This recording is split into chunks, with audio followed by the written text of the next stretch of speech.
corn. Now, I bet you've never thought about corn in relation to Aragon and the rest of the books of the inheritance cycle, but it's actually really important in a certain way.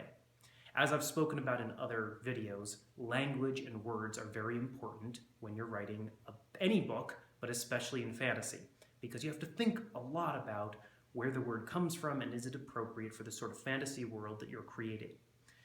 And in the inheritance cycle, in the various books, I never used the word corn. And you might ask yourself, why?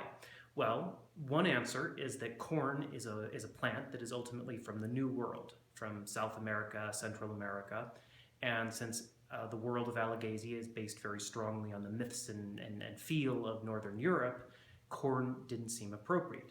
Now the thing is though, and this is where it gets complicated, corn is actually a very old word, and it used to mean wheat or barley or grains in general could be referred to as corn.